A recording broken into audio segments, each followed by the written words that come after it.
کم کارونه دي چې انسان په گمراه کی ضلالت طرف ته ځي.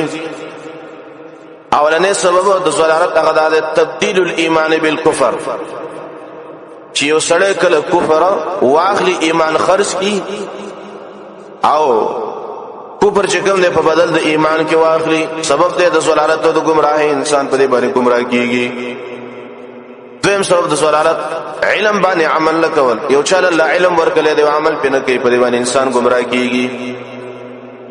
دریم سبب د ضلالت هغه د نبی صلی الله علیه وسلم د اتباع نه مخ ګرځول او د تابعدارۍ نه، د نبی صلی الله علیه وسلم د تابعدارۍ نه چې د مخ ګرځول گمراه کیږي انسان په دې باندې. څلورم دا ده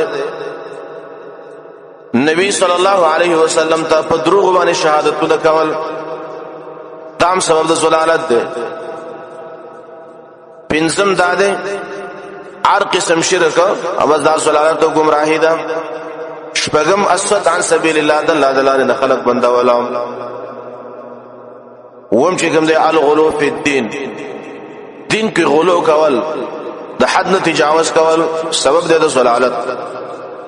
اتم کفر مطلقاً، بس کفر چې څوک کوي بس په دې باندې انسان گمراه کیږي او دې باندې انسان ضلالت باندې تلیږي، کفر کول. اتم سبب د ضلالت اتباع الهوا، نه هم سبب د خواهش تابعداري کول، کله چې یو سره د خواهش تابعداري کوي په دې باندې انسان گمراه کیږي. لسم سبب په نبی صلی الله علیه وسلم باندې اعتراض او طعن کول، په دې باندې انسان ضلالت باندې تلیږي، گمراه کیږي. یو لسم د الله او د رسول الله فرمانی کول، په دې باندې انسان گمراه کیږي.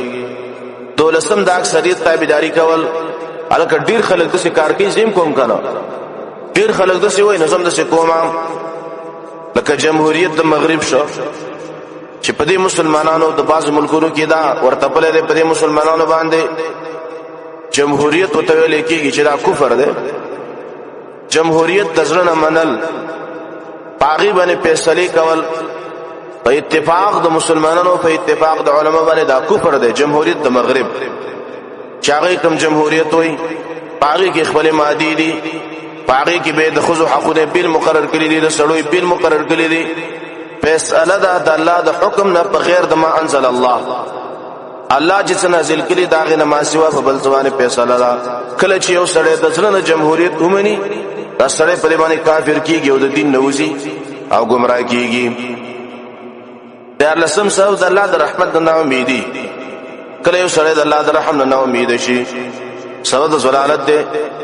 سوال لسم سبب الدعاء عن غیر الله، د غیر الله نه دعا غوښتل په دې باندې سړی کافر کیږي، د دین نوځي.